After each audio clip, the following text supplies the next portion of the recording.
I'm John Sicotte, executive editor of the Brewer Magazine, and welcome to another edition of the Brewer Magazine podcast. And a good one here because everyone in the beer industry has been to a beer festival, had to either run it, pour at one, or promote it. There's always some aspect to the word beer festival, but actually, if you think about it, there's a lot going on in beer festivals, and does it need to be more than just a beer festival nowadays? And with a beer festival that hasn't been around for a few years, we wanted to get the thoughts and leanings of how things are going for Ommegang.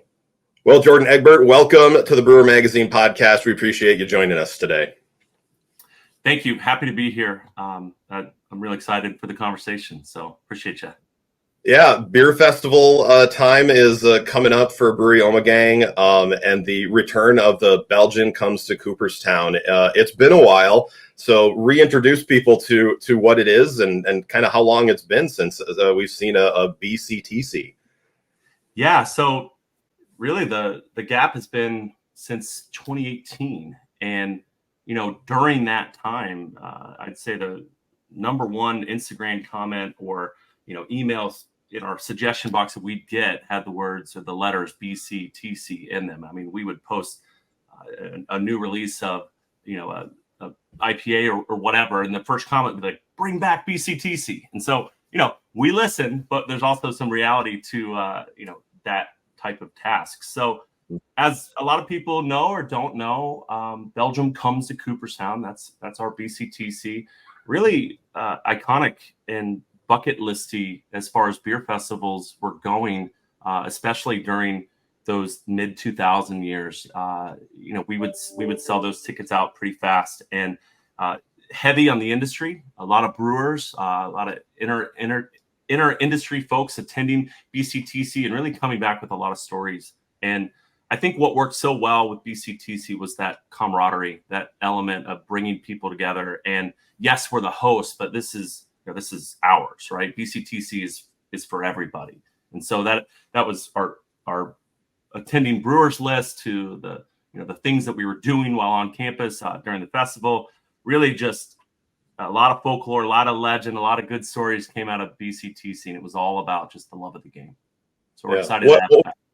What was the genesis of it? What kind of got things started, and how long? When did it start originally before it stopped in 2018? The very first BCTC, it was before 2010. It kind of started very unofficially, right? So some people argue about when the first one was, but I think it was 2007, somewhere 2008. It really was a collection of brewers that wanted to come together for a bottle share and camping and a day in the sun, drinking and sharing new releases and some innovation and brewing practices. And it really was about the brewers. And when we're planning 2024's BCTC, we have to stop and remind ourselves what those early festivals were like. And it was a bunch of great people under a tent, sharing beer and talking about the industry. And again, with the camaraderie, probably a word I'll say a lot during the conversation. That's where it began, and it quickly became this. Let's do it again. Let's add a little more programming. Let's sell tickets. Let's get consumers involved. Let's get our distributors and retailers. And it grew, and it grew fast. And we were selling out BCTC the day that we would announce it many years throughout, 13, 14, 15. And it grew to a point where it remained BCTC, but it was a beast. It was a monster. And so I think in good planning, we said, let's let this puppy cool for a second. And we were going to bring it back. And of course, the pandemic came and visited all corners of our industry and market and beyond. And that gave us, another reason to really just stare down, like, what is the festival environment in today's world? Does it work? Are we just a festival? Aren't we so much more than that? What's going on? So we let it cool.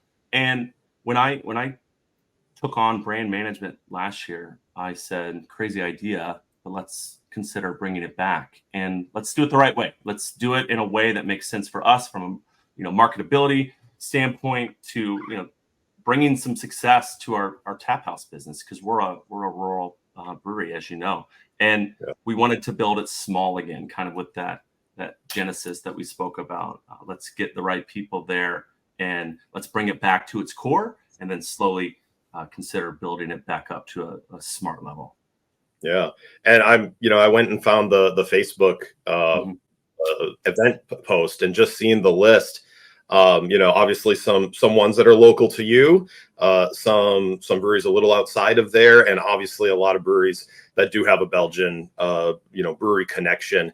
Oh, yeah. How, when does this all start? How long did it take you to start doing this? And, trying to cultivate a list like this, is it, you're putting a call out for everyone? You had a hit list and, started checking boxes off.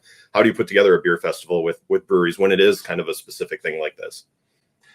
It's very intentional. It's very much it was the hit list, right? These are the brewers that we want. We're not just putting it out that anyone can sign up, or they can apply to sign up or reach out for questions. We had a list of 34 that we were like, all right, this is our list. This is who we want. This is the dream list. And from the 34 initial invitations that we sent out, 33 of them RSVP. Yes. So we were very excited. That was a really fast moving, thrilling part of the experience was, identifying who, right? Having a lot of conversations about who we want at the festival, but then, putting that out and seeing that response. And then, of course, because we have to keep it at a level, we're getting a lot of inquiries of please, can we please pour beer at your festival? And we're having to politely say, oh gosh, I wish we could make this work. We're full, but there's other opportunities. So we're offering some discounts to brewers that they can come on Friday night during the VIP component. We're having a rare beer share. We're inviting those breweries to come pop a couple, vintage bottles or whatever to share with the audience. And then, they're going to be on our list for the next year, and hope to get them back. But yeah, the list is great. We're really proud of it, and we're happy with every member of it. Yeah. And, and kind of the thing that interested me is the fact that nowadays beer festivals have become something a little different, or almost needs to be something a little different when it comes to grabbing a consumer's attention. I think, beer festivals in, like you said, the mid 2000s, early aughts, was very much, you could, open up a campground area, or even just out around, some city block, and be able to put a bunch of beer out, and you would have people. Either it's been aged out because people are like, well, I've been there, done that, and I'm a little older and I don't want to do that, or a younger crowd that hasn't done it and it's not as exciting, because as we've probably seen, I'm sure you agree that experiences have become more of the standard, and having to bring a draw to a younger audience. What's the differences that you guys learned from, okay, well, the last time in 2018 we did it this way? You can't just say we're going to do the exact same thing in 2024 and bring the same thing. What were the changes on that? Yeah, so one thing that struck me, that the word novelty, right? You think back to the mid 2000s, beer fests were really at their height, probably, and even today they're everywhere. You don't have to go far to get a beer festival. There's probably one every weekend, all spring and summer, and even fall and into the winter, right? You can find a beer festival.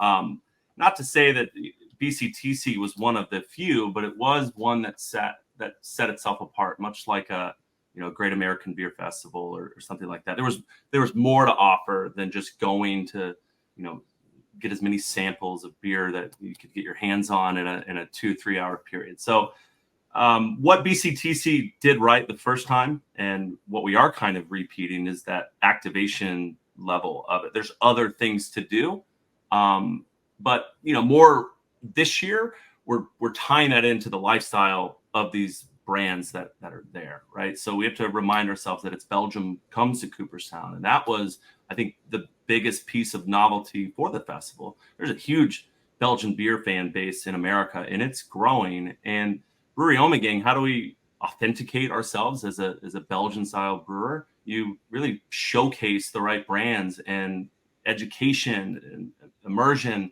and get people really understanding what it is about Belgian beer that people just fall in love with. And so that's what we aim to do. And we want our consumers to obviously come and drink great beer and meet some wonderful people, but we want them to have some fun.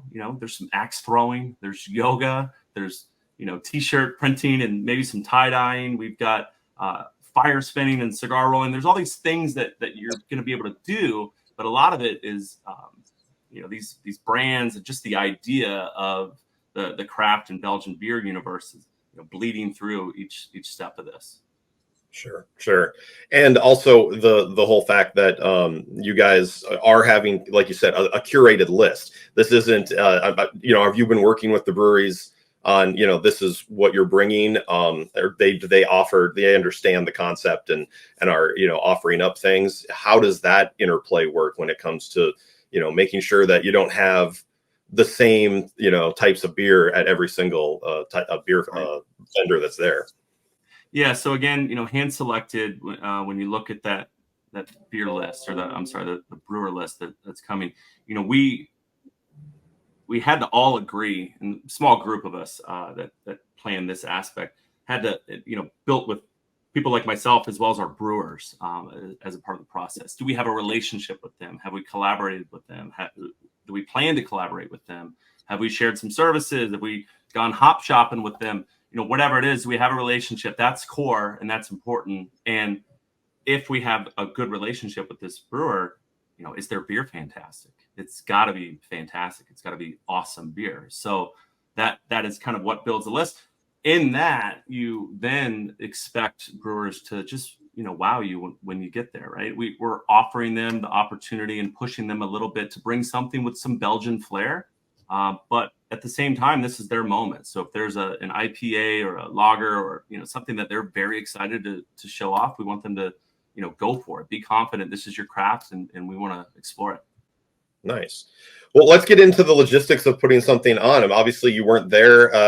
Were you? Yeah, you were there the last time that you guys had one, right? I had a Brewery Ommegang hat on. I sold the beer, but I was there to just enjoy it as a consumer. I got to go, and it was incredible. That was the year that Puddles the Clown took the main stage. I don't know if you were there, but it was weird and epic and everything all at once, for sure. Well, when it comes to, getting things together, I mean, I'm sure you guys have other beer festivals that you put on, but this is obviously a much different aspect when it comes to all hands on deck, manpower, thinking ahead. Like you said, you guys have been working on this for a while. How do you, what are kind of the key aspects and when it comes to meetings and, who's all going to be there and how do you determine, what Brewery Ommegang has to do to be able to put this festival on? Yeah. So we, as the host, right, we take on the infrastructure and all the tasking and logistics that come with it. Big part of my job is the creative element and, how to market it, how to make it shine. What are the talking points? What are the sticky things that people are going to hold on to that drive them there? Now, I then have to run that through the tests of our operations and, our infrastructure and our grounds folks and marketing team and just see, what is actually going to work. And if it's feasible from a logistics standpoint to, profitability, we don't want to throw, too much at it. We don't need to go spend, tens of thousands of dollars on one element just because it's cool. We got to make sure that it's going to work, right? We got to keep it safe. And a lot of that is rolling your sleeves up and saying, I'll build that activation piece myself. We'll get the Sawzall out and go to Home Depot and all that. But we've got a small huddle of people that, started the main pieces of building this. And then you have to incorporate some really important voices from our brewery and from our past that have been to, a dozen of these festivals. And I'm looking for those points of, what stuck out, what was the thing that you remember, what was the best part of it, and getting those emails from the folks at the tap house. Hey, in 2016 they did tie-dye and that was really awesome, and then whatever, those great ideas I have to listen to and then bring them to the table.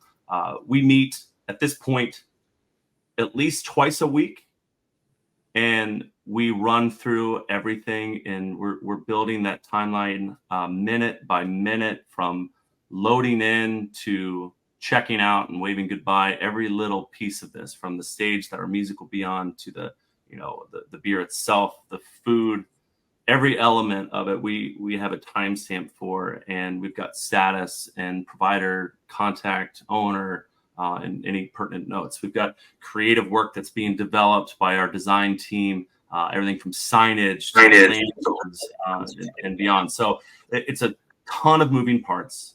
We have a couple shared documents that we can all get in, so we can see the parts move as they go. I would recommend doing a Google Drive or something if you're putting on a festival, and I'm sure people do. But yeah, it's been a lot. I'll be honest, but we care about it, and every one of those conversations, there's this tone of excitement and a real responsibility. This is our baby, and you get one chance to bring something like this back, and that's our plan, is to bring it back and let it continue to a new year 2, a new year 3, and beyond. Yeah, because you really, I mean, you get, with it being gone, for the 6 years, you are kind of reintroducing it to a whole new crowd of people that might not know anything about it. And I guess that brings up, and we kind of touched on it a little bit when we started, but just how are beer fests viewed nowadays? And how do you, to that general public, and then even in the industry, I think sometimes you bring up beer festivals. I know I asked a few questions, I think, on a forum about beer festivals, and the amount of vitriol that was thrown at different aspects that I didn't even bring up shows that I think industry-wise, sometimes it leaves a bad taste in the mouth, whether it's, obviously you guys are putting your own on. So I think sometimes brewery run ones are probably a lot different than something put on by outside. Have you seen those pieces and talked to people like, we want to make this a thing that people actually want to be at on the beer side? Is that kind of a big part of it? Huge part. Again, that is really, if we were to pick a few key elements right there at the top, and the first few bullet points would be to really be an impactful and great host to our brewers. And I'm not just saying that is what made this festival what it is today and what it still can be. But yeah, I mean, in this industry for over a decade now in total, I have served beer at, I don't even know how many, hundreds maybe of beer festivals at this point. And the ones that you love going to, and the ones that you're like, oh my gosh, I gave my Saturday up for this 2 sessions, and people are just throwing cups in my face. And where can I get a glass of water, please? I'm starving. I see food trucks over there, right? So for us, we want to really build that up. And then when that 4-hour window on Saturday happens, where it's time to share this beer with the masses, that's everyone's time to be as proud as they can be to be there. So Friday night, that VIP really exists because of our brewers. I mean, there's an opportunity to get consumers to a VIP Friday experience because the right consumers want to hang out with brewers, right? And they want to be a part of that industry and those conversations. So Friday night, there's a hog roast, like farm to table style meal. We're going to feed folks. There will be live music, a giant bonfire, that rare beer moment where the brewers are sharing with each other, as well as the VIP folks on Friday, those consumers. Everyone's going to have full bellies and full hearts. And then Saturday, we get to work. And, after the beer festival on Saturday, 6 p.m., it's time to listen to some music and really get back to hanging out. I feel like at 6 p.m., 7 p.m. on Saturday, that's where a lot of us are going to look at each other and say, all right, we did it. The rest is we're going to jam to some music. There's a silent disco later. There's food trucks rolling. There's more beer for sale. Let's hang out and let's pat ourselves on the back. Yeah. And I kind of started asking about it, and then we started talking about industry stuff. But, what is the general consumer thought process on a beer festival, and how do you break let's use the word stigma for lack of a better term, of what a beer festival people might think of it as? Because this is not a typical beer festival. Right. This is it's a multi-day, 2-night event if you want it to be.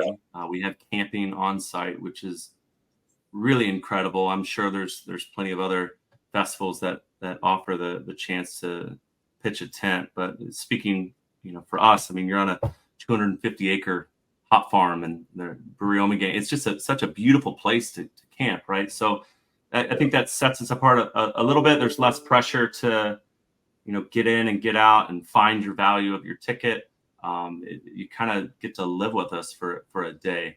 But yeah, I'm with you. There's so many beer festivals people can just kind of walk to and maybe make that impulse decision that that's what they're going to do for that day. But this is very choice and plan driven, and we saw that in ticket sales.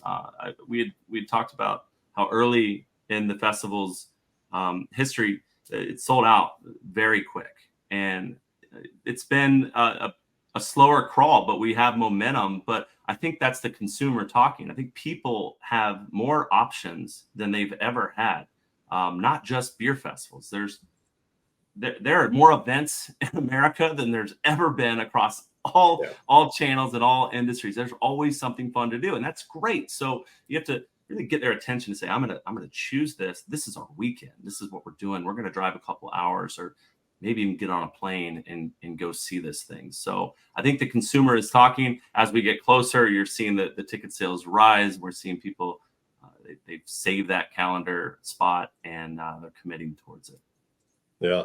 And you know, obviously on your end and just promoting it, I mean, what have been the big things for you guys in promotion? Has it been having the website up? Is it the social media channels? How are you creating content to invigorate people to want to save that date?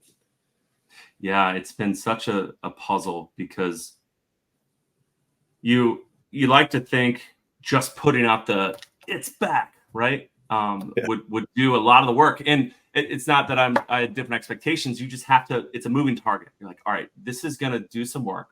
But if it doesn't, we need to make sure that we have a good plan to tell this story correctly. And that's what we want. We want to talk about it. We want to have conversations, like this, and we want to have other brewers chatting about BCTC and what it means to them, and getting some of their fans to come join them. So it started with the big "It's Back" post, and that was one of our most highly engaged posts in brewery history. A lot of talking points, a lot of conversation. A lot of, remember that one time type of comments, and, best festival ever. Like, the comments are great. They'll fill your heart. And from there, you then have to say, all right, it's back, but what does that mean? Let's give people some stickier points. So soon after that initial launch of the return, we put out the beer attending brewers list. And that really kind of solidified some excitement for a lot of folks, which tells me that, yes, this is a great weekend full of fun and beer, but the beer part's really important, and people care about that list. And they're even throwing suggestions like, why not, Fidens? And we were like, yeah, why not Fidens? They're amazing. So now Fidens is coming, right? So we read the comments, and we pick it apart and say, like, this is our audience. We need to listen to them, and we need to talk to our brewers. They're our audience. We need to listen to them. We got to build this thing and communicate it correctly. So now, it'll be food trucks and live music and all the activation and activity and things that you can do. Those will be the next sticking points that we put out. We've got newsletters that go out to folks, Facebook, Instagram. We've done some paid media, which was really well engaged. And yeah, we've got radio, local, and our sales team is out talking about it, incentivizing their distributors to meet some goals to win some tickets. Or just thanking them for the baller year that we've had, and getting them some VIP tickets for the weekend. So it's 360 every angle. I know exactly. Pretty old school. We were stuffing flyers under windshield wipers a couple weeks ago. Guerrilla tactics. All right. Yeah. Well, I know. I run a small beer festival here in the Toledo area, and that has been the almost every meeting.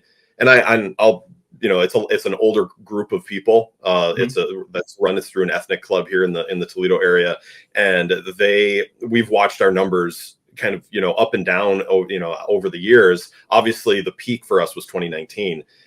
We didn't have another festival until we usually were Father's Day weekend. It was the end of 21, so it was almost like a Oktoberfest, and then had to turn around in 22 and start. And we've never seen the numbers come back up. Do you guys have a plan for that? I mean, like, because obviously you guys, I see you already sold VIP out. That's obviously that gives you a good indicator. But when you do, like you said, you still have many weeks to go, obviously, before this. But like, do you think the surge will happen at the end? And or is there any talk of, do we have to cut back? Do we have to do this? Because that's always a conversation that we have into a beer festival. Yeah, for sure. I mean, if you're not having those conversations, then it's just, I think, poor planning, and you got to operate in a way that you can't just hope something works out, right? You have to force it a little bit. You got to push it a little bit. We're lucky in that there's equity in the name BCTC, and people are really interested in it. And so we're watching the surge happen. Every time we say something or poke it a little bit, you see some numbers. But we built it with that in mind. We didn't want to exceed too many tickets. We wanted to keep this small. I think that when we throw this off and it's as successful as we plan it to be, it's my hope that 2, 3, 4 years from now, people say, 2024, that was incredible because it felt more intimate, right? And then we'd listen to that and be like, all right, well, maybe that is our sweet spot. We need to not try to just blow this out of the water and create a Woodstock event. We just want to get the right people there and really go deep and not wide with that consumer and brewer base. I think those are our shared goals, and just being smart about it. Yeah. Well, it sounds like, you guys are, obviously with some background in it. This isn't a brand new thing that you're like, we hope this is great. This can be great. So I think that, things are going to look good for you guys. And, I appreciate you talking about it and kind of sharing with the industry, the ins and outs. And maybe we'll see some great beer festivals in 2025 along with BCTC part whatever. I would say part 2, but the was part 2. Yeah, it's funny you said it, because we always themed it, right? There were multiple years with themes, and I think now the theme is it's Belgium Comes to Cooperstown. We don't need to do a Seinfeld theme or the Big Top Circus theme. That's fun, and I think that BCTC of the past really supported that. But now it's about just being authentic to what's the drive to do this, and it is about sharing the love of the game and getting the right people there, the right consumers and brewers. So all of the information and ticketing is on our website, and there's a link that'll take you right to ticketing. VIP is sold out, but there's GA and GA with camping still available. We're going to be doing some giveaways, some other ways that we can kind of prize this out to some folks. And John, I don't know, I haven't asked yet. Are you coming? You need a ride? Yeah, that's true. I mean, we're not too far apart from each other, so I don't have to drive too far. I'll jump in your car. How's that? That's right. I'd love to see you there. So you let me know if I can help make that happen. And I really appreciate just being on here talking about the festival. So. Well, best of luck to it, and hopefully things go off without a hitch. Yes. Thank you. I hope to see you all there. Come find me. Don't forget, you can always check on brewermag.com. You can also see us on YouTube and listen to us on Spotify. And don't forget daily updates on Facebook, Instagram, and X. I'm Executive Editor John Sicotte for brewermagazine.com.